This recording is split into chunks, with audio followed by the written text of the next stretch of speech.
شیخ محمد خالد، شیخ شمس الزوہا،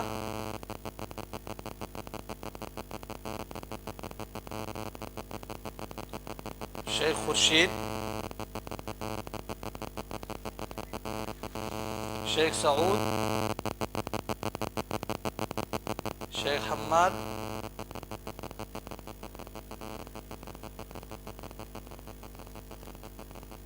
شیخ عبدالعزیز، شیخ حشام الدین،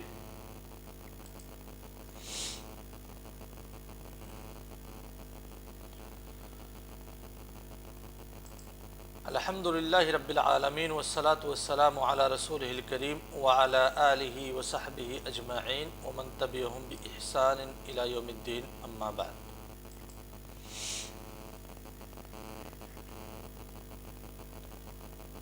تفسیر موضوعی کے درس سے متعلق گفتگو چل رہی ہے۔ موارد مالیہ مشروعہ کا ہم تذکرہ کر رہے ہیں، یعنی ان سورسز آف انکم کا ذکر چل رہا ہے جن سورسز کا استعمال کر کے ہم اپنی اقتصادی پوزیشن کو مضبوط کر سکتے ہیں، جو مال کمانے کے ذرائع ہیں، اور یہ ذرائع شریعت کی نظر میں مشروع ہیں اور مباح ہیں۔ بات چل رہی تھی صنعت و حرفت کی۔ صنعت و حرفت کی اہمیت کو اجاگر کیا گیا تھا کہ بغیر صنعت و حرفت کے انسانی زندگی کی بقا کا تصور نہیں ہے۔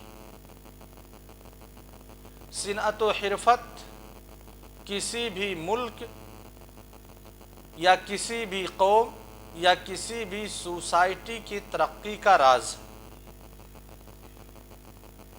پروڈکٹ اور انتاج اگر کسی سوسائٹی کے ذریعہ سے کیا جا رہا ہے، کسی ملک کے ذریعہ سے کیا جا رہا ہے، اور وہ پروڈکٹ اور منتج بہتر ہے، اس کی کوالٹی اچھی ہے، تو پھر اقتصاد کے میدان میں یہی سوسائٹی، یہی ملک جو پروڈکٹ کر رہا ہے، جو انتاج کر رہا ہے، سوسائٹی کے میدان میں، اقتصاد کے میدان میں اولین پوزیشن پہ ہوگا۔ یہ بھی اشارہ کیا گیا تھا پچھلے درس میں کہ شریعت یا شریعت اسلامیہ ہم مسلمانوں کو یہ تعلیم دیتی ہے کہ زندگی کے ہر ایک گوشے میں ہم شریعت کا فالو کریں، ہر ایک گوشے میں۔ اسی لیے جب یہودیوں نے حضرت سلمان فارسی رضی اللہ تعالی عنہ سے استہزاءً یہ کہا تھا کہ یار تم لوگوں کا رسول کیسا رسول ہے، چھوٹی چھوٹی باتیں تم کو بتلاتا ہے۔ رسول کا کام ہے بڑی بڑی باتیں بتلانا، چھوٹی چھوٹی باتیں رسول کا کام نہیں ہے، یہ تو عام لوگوں کا کام ہے چھوٹی باتوں پہ گفتگو کرنا۔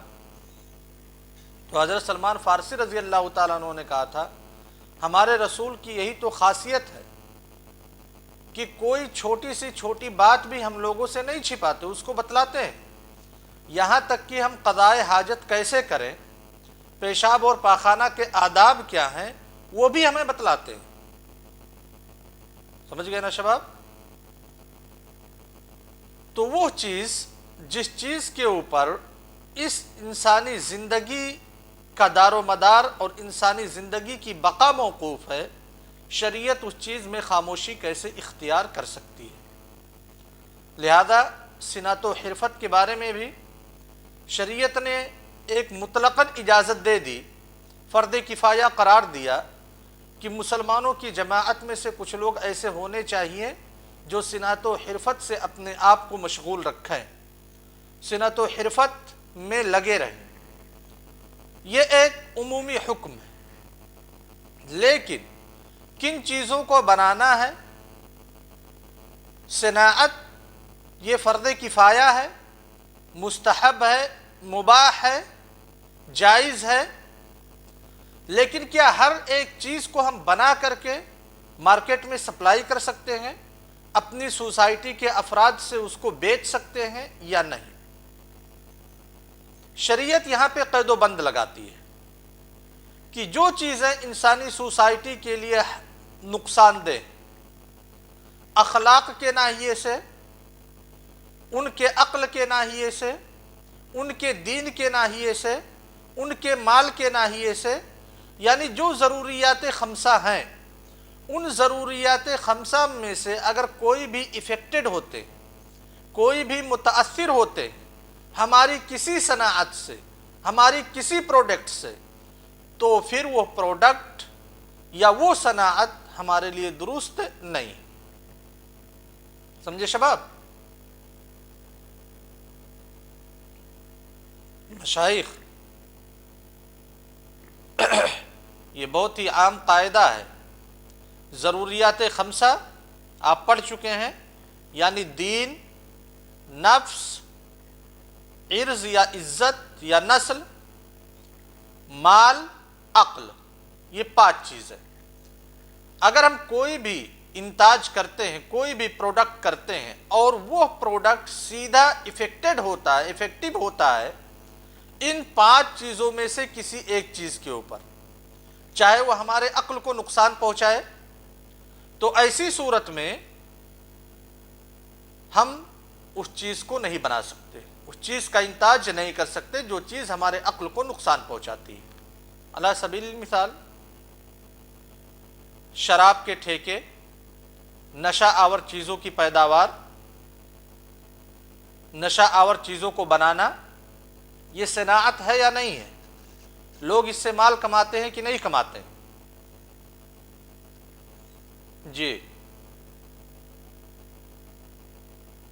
وہی میں پوچھ رہا ہوں، سنیے، جو چیز ہمارے عقل کو نقصان پہنچاتی ہے، ٹھیک ہے، یعنی سوچنے سمجھنے کا مادہ وقتی طور پہ ختم ہو جاتا ہے یا کم ہو جاتا ہے، یا ہماری باڈی کو نقصان پہنچاتی ہے، بیماریوں میں مبتلا کرتی ہے۔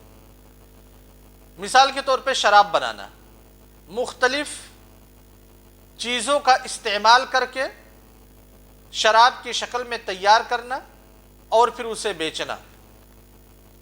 شراب یا الکوہل یا کوئی بھی ایسی نشہ والی چیز، لوگ اس سے بہت پیسہ کماتے ہیں اور لوگوں کی آمدنی کا معتبر ذریعہ بھی ہے، یہاں تک کہ حکومت بھی شراب سے اچھا خاصا بزنس کرتی ہے۔ اور اس کا اندازہ ہو گیا ہوگا آپ لوگوں کو، اس لاک ڈاؤن میں جس لاک ڈاؤن میں کالجز بند تھے، مدارس بند تھے، یونیورسٹیز بند تھیں، لوگ اپنے گھروں میں بند تھے، کسی کو باہر نکلنے اور جانے کی اجازت نہیں تھی، حکومت نے اس سچویشن میں سب سے پہلے چیز جو کھولی ہے وہ شراب کے ٹھیکے تھے، ہندوستانی حکومت نے۔ سمجھے شباب؟ کیوں شراب کے ٹھیکے کھولے؟ اس وقت لوگوں کے بہت سارے کمنٹس آ رہے تھے، انہی کمنٹس میں سے کچھ کمنٹس حقیقت پر مبنی تھے کہ آج ہمیں پتہ چلا کہ شراب کے ٹھیکوں سے ہی ملک کا اچھا خاصا انکم ہے۔ تو لوگ شراب کو بزنس کے طور پر استعمال کرتے ہیں، پیسہ کمانے کے لیے استعمال کرتے ہیں، چاہے وہ افراد ہوں، چاہے کمپنیاں ہوں یا پھر ملک ہو۔ لیکن اسلامی شریعت کہتی ہے کہ آپ شراب بنا کر کے بیچ سکتے ہیں؟ نہیں بیچ سکتے۔ کوئی بھی نشہ آور چیز آپ اسے بنا کر کے نہیں بیچ سکتے، کیونکہ اس نشہ آور چیز سے جو ضروریات خمسہ میں سے ایک ہے عقل اور دوسرا بذات خود انسان کی جان، یہ دونوں متاثر ہوتے ہیں۔ اور پھر ایک قاعدہ بتلایا تھا جمعرات کے درس میں، ما حرم استعمالہ حرم بیعہ وما حرم بیعہ حرم اتخاذہ۔ جس چیز کا استعمال ہمارے حق میں حرام ہے، اس چیز کی بیع و شراء بھی ہمارے حق میں حرام ہے، اور جس چیز کی بیع و شراء ہمارے حق میں حرام ہے، اس چیز کا پروڈکٹ کرنا، اس چیز کا انتاج کرنا بھی ہمارے حق میں حرام ہے۔ سمجھے شباب؟ اب آ جاتے ہیں جو گاؤں میں لوگ بزنس کرتے ہیں پان کی ٹپری رکھ کر کے، جس میں سگریٹ ہے، گٹکھا ہے، تمباکو ہے اور پتہ نہیں کون کون سی چیزیں ہیں جو بیچتے ہیں، ان کے بزنس کا کیا حکم؟ ان کا بزنس حرام پر ڈیپینڈ کرتا ہے، سمجھے شباب؟ وہ بزنس درست نہیں ہے شریعت کی نظر میں۔ یہ مت سوچئے کہ ہمارے ہاں بہت رائج ہے، شریعت کے مطابق لوگوں کو بدلنا ہے، نہ کہ لوگوں کے تقاضے کے مطابق شریعت کو بدلنا ہے، سمجھے نا مشائخ؟ اور ان چیزوں کی حرمت میں کسی کا کوئی اختلاف نہیں ہے، جیسے گٹکھا ہو گیا، سگریٹ ہو گیا، ان کی تحریم میں کسی کا کوئی اختلاف نہیں ہے، اور تحریم کے دو اسباب ہیں۔ پہلا سبب ضروریات خمسہ میں سے کچھ ضروریات کا متاثر ہونا ان چیزوں سے، اور دوسرا سبب مال کا ضیاع اور مال کی بربادی۔ ٹھیک ہے شباب؟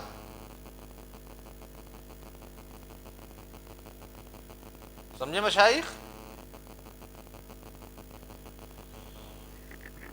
کچھ چیزیں جی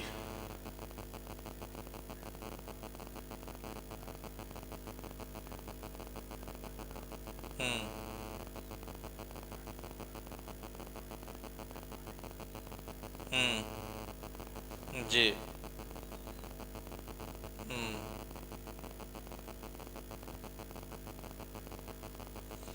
ضروری یہ ہے کہ حلال کمائی پہ وہ اکتفا کرے، یہ ضروری ہے۔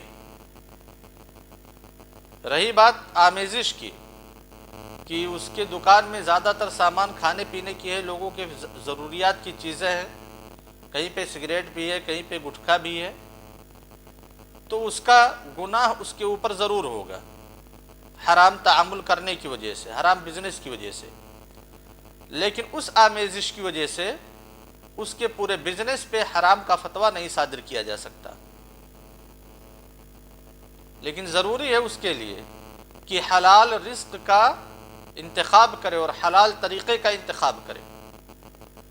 شباب، یہ صرف ہمارے سوچ کی کمی ہے، ہمارے فکر کی یہ کمی ہے کہ اگر ہم گٹکھا، پان، سگریٹ یہ نہیں بیچیں گے تو پھر ہماری دکان نہیں چلے گی۔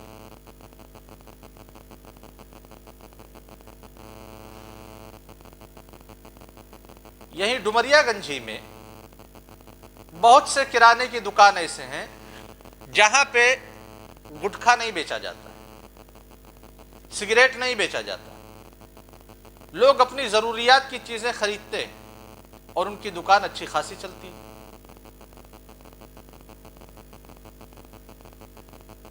خیر، اب کچھ مسائل ایسے ہیں جو مختلف فی ہیں علماء کے مابین، جواز یا عدم جواز، تو جن میں اختلاف پایا جائے گا کہ یہ چیز جائز ہے یا یہ چیز حرام ہے، تو پھر اس کے بنانے میں بھی اختلاف پایا جائے گا کہ اس کا بنانا جائز ہے یا اس کا بنانا حرام ہے، سمجھے نا؟ مثال کے طور پہ فوٹوگرافی یہ مسئلہ مختلف فی ہے علماء کرام کے مابین کہ فوٹوگرافی یہ جائز ہے یا حرام ہے۔ ٹھیک ہے شباب؟ لہذا اب فوٹو کا انتاج کرنا، چاہے وہ فوٹو شاپ کے ذریعہ سے ہو یا پھر کیمرہ مین کے ذریعہ سے ہو یا پھر فوٹو اسٹوڈیو کا افتتاح ہو وغیرہ وغیرہ، جہاں سے بھی آپ فوٹو یا ویڈیوز بناتے ہیں، جن علماء نے تصویر کے تحریم کا فتویٰ دیا ہے ان کے نزدیک فوٹو اسٹوڈیو کا کھولنا یہ درست نہیں، اور فوٹو بنانا یہ درست نہیں، شریعت نے اس صنعت کا اعتبار نہیں کیا ہے، جن علماء نے تصویر کی تحریم کا فتویٰ دیا ہے، سمجھ گئے شباب؟ اور جن علماء نے تصویر کے جواز کا فتویٰ دیا ہے تو اس قول کے مطابق فوٹو اسٹوڈیو کا کھولنا یا پھر تصویر کی ایڈیٹنگ کرنا فوٹو شاپ سے یا کورل ڈرا سے یا فوٹو ماسٹر سے یا جتنے بھی پروگرامز آتے ہیں فوٹو بنانے کے لیے، ان ساری چیزوں کا استعمال کر کے فوٹو بنانا درست ہے۔ واضح یا شباب؟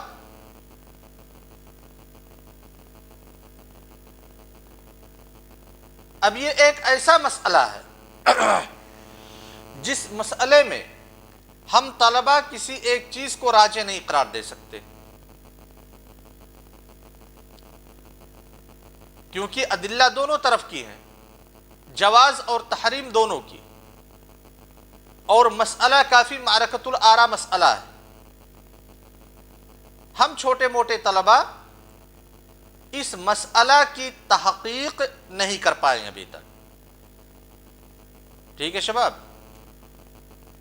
تو کہنے کا مطلب یہ ہے کہ اگر آپ کسی عالم دین کو، کسی مولوی کو، کسی مفتی کو فوٹو کھینچتے ہوئے دیکھتے ہیں یا فوٹو بناتے ہوئے دیکھتے ہیں اور آپ کا نظریہ شروع سے یہ رہا ہے کہ فوٹو بنانا حرام ہے، تو آپ سیدھا اس مولوی کے بزنس پہ، اس عالم کے بزنس پہ سوال مت اٹھائیے، کیونکہ ہو سکتا ہے وہ مولوی، وہ عالم قول مخالف پہ عمل کر رہا ہو کہ فوٹو بنانا درست ہے۔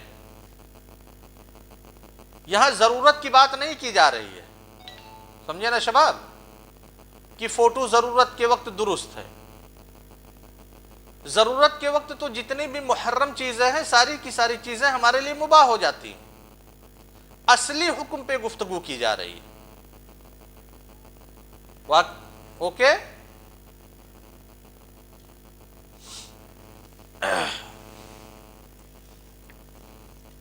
آتے ہیں ایک دوسرے مسئلے پہ، وہ مسئلہ ہے کہ صناعت کا فیلڈ کیا ہے۔ صناعت کا فیلڈ کیا ہے؟ یعنی آپ اپنے گھر میں بیٹھ کر کے کسی چیز کو بنا سکتے ہیں، مارکیٹ میں بنا سکتے ہیں، مدرسے میں بنا سکتے ہیں، سڑک پہ بیٹھ کے بنا سکتے ہیں، لیکن کچھ جگہیں ایسی ہیں جہاں پہ آپ صناعت کے پیشے سے نہیں لگ سکتے، کیونکہ ان جگہوں کا مقصد کچھ اور ہے۔ جیسے مثال کے طور پہ مسجد کس لیے قائم کی جاتی ہے؟ لِإِقَامَةِ ذِكْرِ اللَّهِ وَإِنَّمَا الْمَسَاجِدُ تُبْنَى أَوْ بُنِيَتْ لِلصَّلَاةِ وَلِقِرَاءَةِ الْقُرْآنِ وَلِإِقَامَةِ ذِكْرِ اللَّهِ۔ مساجد بنانے کا جو مین ہدف اور مین ٹارگٹ ہے وہ اللہ تبارک و تعالیٰ کو یاد کرنا ہے۔ سمجھ گئے نا شباب؟ اب ان مساجد میں کیا کوئی آدمی صناعت یا حرفت کے پیشے سے اپنے آپ کو جوڑ سکتا ہے؟ یعنی مسجد میں بیٹھ کر کے وہ بنائے، کوئی بھی چیز اسے بنانا ہو، ظاہر سی بات ہے محرم چیز تو اسے بنانا نہیں ہے، حرام چیز تو بنانا نہیں ہے، جو مباح ہے لوگوں کے لیے فائدہ مند ہے اس کو بنا سکتا ہے مسجد میں کہ نہیں بنا سکتا؟ یہ ایک مسئلہ ہے علماء اکرام کے مابین۔ علماء مالکیہ اور شافعیہ کے نزدیک مسجد میں صناعت کرنا یا مسجد میں بیٹھ کر کے کسی چیز کو بنانا یہ مکروہ ہے، سمجھے نا شباب؟ علماء شافعیہ اور مالکیہ کے نزدیک مکروہ ہے۔ کیوں؟ کیونکہ مسجد کی حرمت کے یہ چیز منافی ہے، یعنی مسجد کے جو مقاصد ہیں ان مقاصد کے یہ چیز منافی ہے۔ البتہ علماء مالکیہ نے یہ فتویٰ صادر کیا ہے کہ کوئی ایسی چیز اگر بنائی جائے مسجد کے اندر بیٹھ کر کے جو تمام مسلمانوں کے لیے فائدہ مند ہو، جیسے آلات جہاد کا بنانا یا پھر اس کی اصلاح کرنا وغیرہ، جو تمام مسلمانوں کے حق میں فائدہ مند ہو، تو کہتے ہیں یہ درست ہے، کوئی حرج کی بات نہیں ہے۔ لیکن ایسی چیز کا بنانا جس کا نفع بذات خود صرف اسی انسان تک آئے گا، جو تمام مسلمانوں کے حق میں مفید نہیں ہوگا، تو ایسی صورت میں جیسا علماء شافعیہ کا فتویٰ ہے کہ مکروہ ہے، ویسے ہی علماء مالکیہ کا فتویٰ ہے۔ علماء حنفیہ نے مسجد میں کسی بھی قسم کی صناعت کو حرام قرار دیا ہے، یعنی کوئی گنجائش ان لوگوں کے یہاں نہیں۔